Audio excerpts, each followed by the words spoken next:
Welcome to a very special episode of Read and Revolt. This one's going to be a little bit different. I have my cousin, Lita, on. Hi. And she has her own YouTube show called A Cookbook Collector. It actually started when I found my grandmother's cookbook collection, which when I say collection, I mean like hundreds and hundreds of cookbooks that, she has amassed through the years. And a lot of them were very historical and kitschy and nostalgic and just really awesome. And so decided to go ahead and try to cook through all of her cookbooks to see, how good are these cookbooks? And then it just grew into the weird and the bizarre, and just anything weird that we can cook out of, we will try it. I've definitely really enjoyed watching a lot of the episodes. I mean, it's my grandmother too, and I didn't read or I haven't seen like a lot of the recipes. But so you do a lot of books on the show, recipes from books of cookbooks that they've made. And I thought it would be a really cool pairing to do a book and do another episode. Do a book with Read and Revolt, and then also do an episode with, one of the recipes. And so we did, and we chose Nancy Drew. These are like the garage sale ones. Yes, they're awesome. Anything we could pick up from a flea market. I mean, awesome. So we were really big into Nancy Drew growing up. Like, I think we read all of them, especially like the older ones. I don't know if you remember these, but I actually went on to read the Nancy Drew Files also that came out in 1986. I think I did read the Nancy Drew Files then. I remember because it was a lot more modern, and I kept thinking, this is a very strange Nancy. Because she's so different in these books. And she became more romantic, too, with her boyfriend and other boys, too. She didn't just stay with Ned Nickerson. She was very sexually active in the later series. Which, I mean, there's not a problem with that. It's just like, I was really young when I read it, and I was just like, oh my goodness, I'm not supposed to read this. These obviously don't have that. And this is 2 books in one, but we did The Hidden Staircase, and which is the second only Nancy Drew book written. It's by author Carolyn Keene, but it's a pseudonym. Yeah, it was actually several women that wrote for this series. Some more influential on the series than others. But I think it's important right now to make a big distinction between like the 2 series of Nancy Drew. Because the originals, which I have a few of the originals, this obviously is missing the dust jacket, but most of them are. They were actually started by a man named Edward Stratemeyer in 1930. They started the Hardy Boys first. It was so popular, they decided to make a girls' version of the Hardy Boys, and those, Nancy Drew was born. However, his daughter in 1959 rewrote the entire original series. Oh, I didn't know that. If you grew up reading the Yellow Spine version, you are reading the 1959 rewrites. And there was actually 2 reasons for that, which me and you will get into a little bit more. But one was cost saving. These books are a lot shorter than the 1930s, 40s originals. And there was also a ton of very problematic racism and themes that were in the 1930s and 40s versions. And so in 1959, they actually edited all of that out. That's shocking, especially if you see how much is actually in the later ones, like, because there's still quite a bit of stuff in it. Yeah. So I would be interested. Do you have a copy of the first ones? I do. I have just maybe 5 or 6.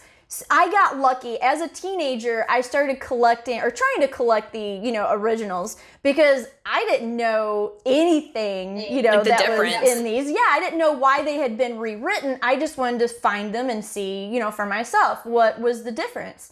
And so I found some in yard sales, some at flea markets, and then a few, and sometimes if you're lucky, you can get some in antique shops.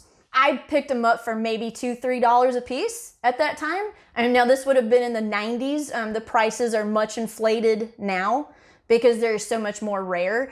But I only managed to maybe get like 6. And that was just several years of hard work of, this is before I was able to get on eBay. So you knew the difference then already because you've read both versions. Here's the weird thing. By that time I had already read the entire Yellow Spine series. And when I picked these up, I either neglected to reread them or I meant to and then just never got around to it because I'm reading this one now, The Clue in the Jewel Box. I don't remember anything in this. So I must have just picked it up and then added it to my collection and forgot. So just reading this straight, because you can do a lot of research on this and find out where they're coming from or maybe some even, just extra stuff about the book. Just reading it straight. Let's talk about that before we get into anything else. Let's just start with her relationship with her father. I thought that they had he did treat her like an equal at least, but I thought they had a really weird relationship in the book. Did you? Was that just me? It was kind of touchy-feely. I don't know, Yeah, well, it was a different time, and they're actually more so in this series. And remember, she was supposed to be 16 years old. That makes no sense reading it, because I kept trying to figure out how old she was. I mean, she's going on dates, fine. Yeah. But, she's talking, her friends are getting married and such. And so, I thought, well, maybe she's in college now, or maybe that was just a friend who was older. She's 18 in this series. Okay. And she's 16 in this series. Ugh. Which is weird, because reading this from her being 16 is so bizarre. This is fiction, so obviously, this is written for little girls to kind of have a fantasy life and, oh, I wish I was Nancy Drew. However, reading it as an adult, you're thinking totally bizarre. I mean, totally bizarre in their relationship, and that it's either touchy-feely or it's, I don't care where she is at all. She can take care of herself. I just don't care. I read it like she was a 22, 23-year-old woman. The other character, Helen, when we meet her, we find out that she is engaged. But I don't know, just the way that they talked about it, it was very life is centered around it. He asked permission, with the father, which I know some people still do. But that's the time. We knew that getting into this. But, right. She's pretty independent for the time period. And, you got to give her kudos to that. And, there's that scene where she was in heels and her dad thought she was going to wait in the car. But she's like, no, I'm going to walk through all the rocks and mud in my heels. And, she probably was going to wear heels no matter what during that time. So, it's not like... it's not like it's a stupid character choice, so... The pacing, I felt, of this book was very odd. And there's actually a reason for that. Because when they went back to rewrite these books, the publisher demanded that they shorten the books quite a bit. And so they had to just kind of chunk things in and out. They had to remove entire sections of plot just to condense it down to what the publisher wanted. And so you're missing a lot of nuance and complexity to the story. But one thing I thought was really odd is Nancy Drew is supposed to be a take charge, I want to solve this mystery at all costs kind of person. But when you get into the book, her father's been kidnapped, but, we have to go to the market. And we have to do food shopping. Okay, that was my biggest takeaway from this. It was over and over and over again. Actually, I wrote it down. After the dishes were put away, the girls were ready to begin their search for an entrance into the mansion, or secret entrance. Yes! That says it all to me. After you do your chores, then you can go off to work.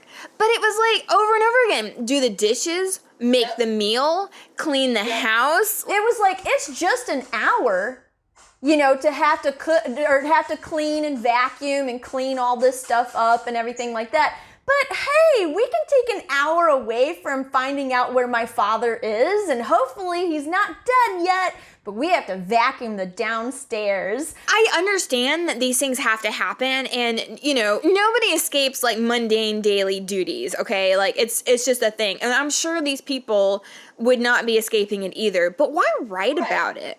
That's the thing. It's like, we're reading something, we want to get away from all this stuff. So to me, the only reason you would write about it is to get it inside little girls' minds that you do your little chores first before going off into the world and doing your job. You know, no matter how independent Nancy Drew is, she's still also feminine and domestic. So she's not losing any of her feminine traits. You know, she just solves mysteries on the side. And her dad spent, 2-3 days in captivity, drugged up while she finished her chores? It's okay. No big deal. Do you think that the Hardy Boys had that in there? I don't remember. Oh, heck no. And I actually remember reading the Hardy Boys Nancy Drew Super Mysteries, you know, where they would come together. And let me tell you something, Nancy Drew got a heck of a lot more active in that series. She was an integral part of, you know, doing that. And none of them had like, well, we have to take an hour away from our investigation and clean this person's house. You know, there was none of that. So, I mean, it's like, so the plot, the mystery did not flow as well as I remembered as a child. I don't know if I just overlooked these things. We're analyzing it with our adult brains that have been analyzing books for years and years and years, or in movies, and, you know, I mean, it's become a profession for me, and, you know, like, we're looking at it really differently, I think, as far as plot goes. And so, I mean, I can forgive that a little bit more than I can forgive the chores. But in this one, it was strange to me too that it's like all these little old women, or young women too, but they all kind of felt like little, you know, little grannies. Even Nancy felt like a little granny, honestly. But it's like all these women versus the bad men, you know? And so it's like, I feel like they got sectioned off, which honestly could be a good thing and a bad thing.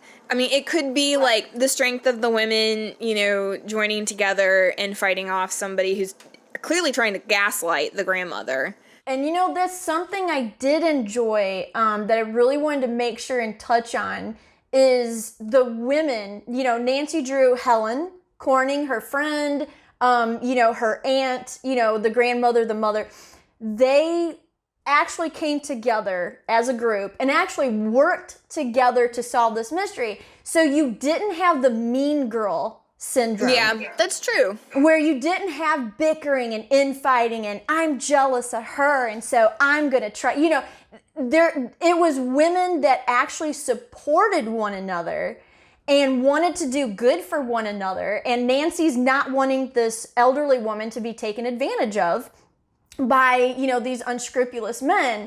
And I really thought that was really, really nice. And that's something you'll see throughout the Nancy Drew series, where her friends come together and they actually solve the mystery instead of tearing one another down and having, you know, like the clueless, you know what I'm saying? It's just such a they never trope to have women against each other. That is one good thing about it. Like, they're very respectful of each other. And in general, I felt like the men were mostly respectful of Nancy as well. Like, you know, the cop and her father, they all were very supportive of, you know, this very young girl, you know, sleuthing during this time. You know, I think that was kind of nice because it helps pave the mental way to be like, hey, I should be respected. Although the only problem is I know boys were not reading Nancy Drew. It was just the girls being like, oh, I should be respected, but then the boys weren't learning how to respect. Yeah, and I read a couple of Hardy Boys when I was younger, and I just, in all honesty, I couldn't get into it. I was bored. I think boy stories were boring. Yeah, I just didn't like it. I was like, it's a Hardy Boy. I didn't like them until they had Nancy Drew to kind of help them along. I felt like they really needed her quite a bit to solve anything. And so, you know, it just kind of, it just didn't strike home. But I'm sure that young boys at that time period would have thought the same about Nancy and would have just been like, I'm not going to read an over 100-page book on this girl doing chores. That was kind of an odd thing where she had a whole set of rules from the publisher of what she was allowed to do, but the Hardy Boys did not have rules. I'm not surprised at all, of course, but there was another thing that happened in the book that I thought was kind of strange too. And it was her date. They were talking about being late for her date, and her father was like, "You better hurry up. You don't want to be late for your date with whatever his name was." And he's like, he doesn't like to be kept waiting. And Nancy said, "That's right, especially not for detective work." Okay, what does that say? I know. Okay, don't keep your date waiting because you have to work. Yeah. He doesn't like it. Your career is getting in the way of this man wanting to take you out and have a good time. I mean, that's basically what it's saying. But yeah, I thought that line really stuck out to me too. Overall, though, apart from like the weird cleaning routine and all that kind of stuff, there's like some of these weird like, suggestions of like her career not being important. I mean, I thought that it was fine just reading it as is, for the most part. Like, I don't think, I think it did a lot during its time, and I think those are all positive things. I think it's a little iffy looking back on it. Like, I really don't think I would want a daughter or son reading this mostly because of the whole expectations on doing your chores before, or a woman doing her chores before. Your dad's drugged and tied up somewhere. The dishes can wait. Eat on paper plates. It's like you or don't eat at all until you find your father. That's what I would be doing. I mean, you don't have to make these elaborate meals. It cracked me up that they would just outline everything that they ate. Even at the diner, like it wasn't just what they made. Like we had like the whole layout of the diner meal as well. Yes, and there's something to be said about, I know authors have to be descriptive of the world that they're writing about to make it more realistic. Yeah, no, it's just too much. It's too much that doesn't matter to the plot. I mean, some of it was fine. Like, the diner meal was interesting, and, like, if there's like, some kind of, like, reason for knowing everything that every little tiny move they did during the day, then maybe, like, if she's washing the dishes and something happens, but, like, nothing happens. It doesn't push the plot forward. Actually, you know what? Now that I think about it, do you remember in the book it had the listening room? Because the kitchen used to be the servants' quarters in this. Oh, yeah. Do you remember? And Nancy was saying, well, that's why they always know our plans, because we're always in the kitchen. And so I don't know if the author was trying to make this weird, like, connection between, they knew what Nancy was planning, because while she was doing the dishes, her and Helen talked about going to the police. But it was a weird way to do it. And it's true, people spent more time in kitchens during that time period anyways, like whether you were male or female. So, I mean, I don't know. I kind of get that a little bit more, but I mean, it was also strange that, the owners of the house were spying on the servants, like that was...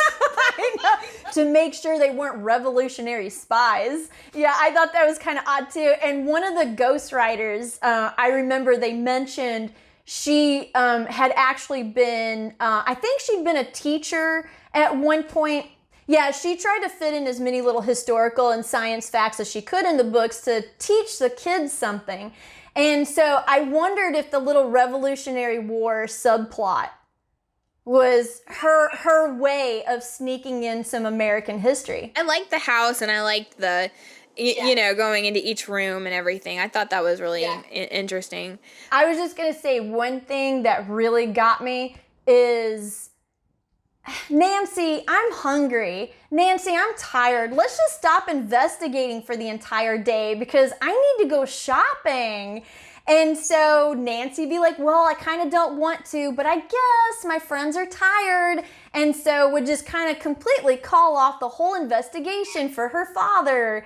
I thought that was really weird too. Though actually that reminds me of something else that happened too. Just like how the women were a little like persuaded, easily. The grandmother. So when Nathan said he wanted to buy the house, he she was like, no, I don't want to. And he's like, oh, but I've just really always dreamt of having this house. And she says, oh, I didn't know you've always dreamt of it. Well, maybe. Like, what? Like, it was so weird. Who cares what this man wants? It's your property. What? He doesn't matter. But now another little weird thing, and this kind of segues into something else that Nancy Drew has been accused of over the years, is kind of showing her upper class white privilege and being able to call up the police station and just say, hey, I need a cop to patrol my property. Well, the woman's property, because I'm here every single night until I solve this mystery. And the police chief is like, sure, I have a spare guy. Just go right ahead, Nancy. Take this cop off of the beat. He can totally just be a bodyguard for you. She definitely did have privilege, and you definitely get the sense of white savior, even though it never says she's white. You just feel it. It'd be really cool if she weren't in some of these adaptations. I think all of the film adaptations, she's still white. Like, there's no reason for that at this point. That was kind of a question that I thought maybe we could pose to your viewers if they wanted to comment below. For non-white girls, growing up, if you read Nancy Drew, what did she mean to you? In the original versions, there are people of color and other nationalities. The cops are Irish. Unfortunately, we get into some really problematic things because all the villains are either Jewish or African American. In this version, Nathan is white. In the original series, Nathan is actually Jewish. They had to take out quite a bit of racial slurs out of that series also. And so, to fix the racism, they removed all the racial stereotypes and slurs and made every single person white. But it creates other problems. I mean, it's like, why couldn't we have other... But I mean, I know the time period. They were just never going to do it. Right.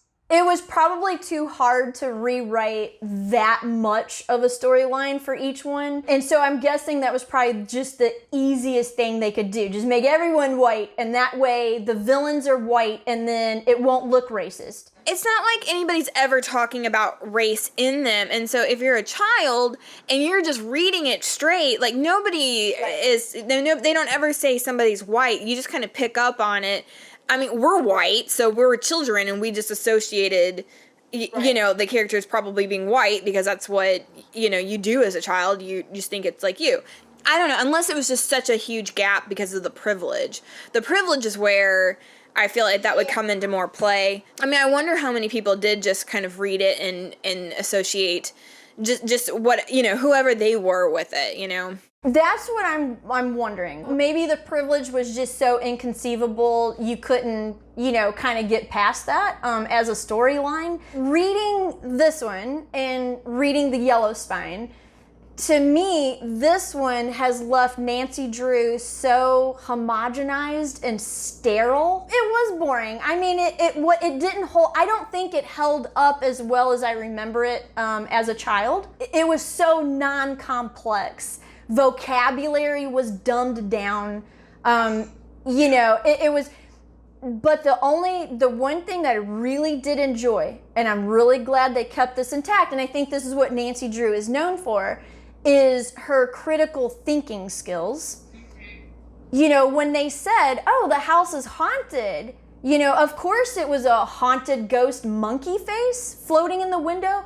The chandelier she didn't panic ever. Right. She kept her head, stayed logical, and she said, what can I do to prove if this is a ghost or not?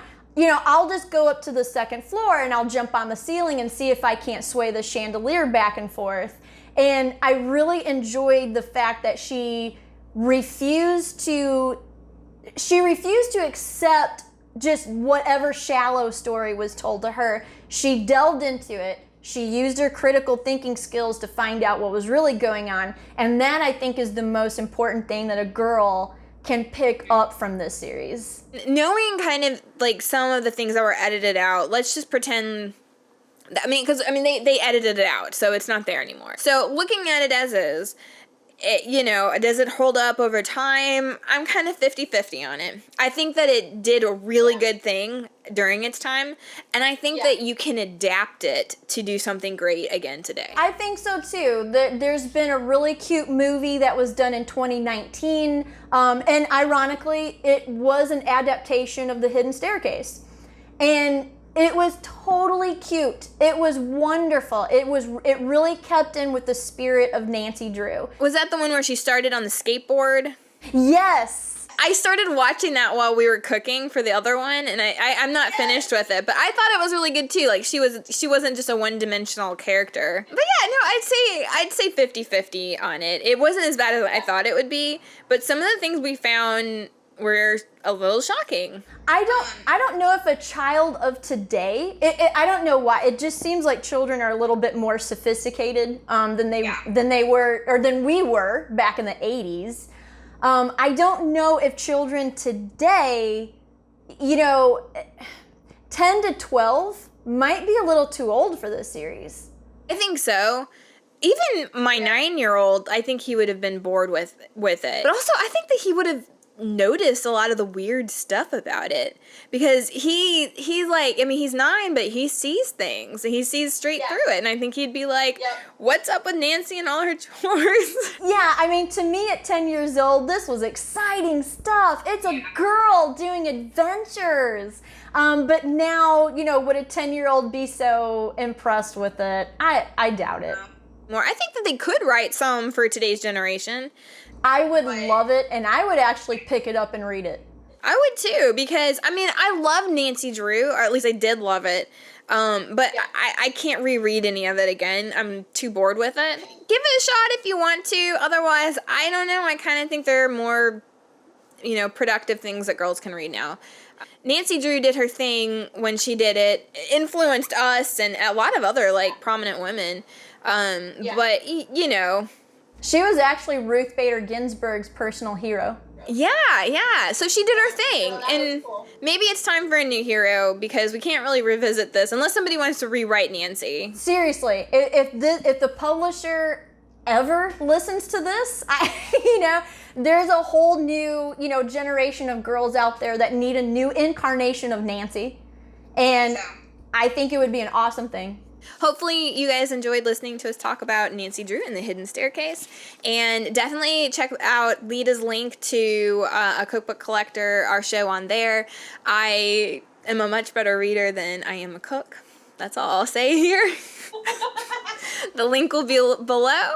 So thank you for coming on, Lida, and maybe we'll do this again. Yeah, thanks for having me. It was a lot of fun. I really do hope we can pick out another book. I would love to do it. Thank you, guys. See ya. Goodbye. Bye.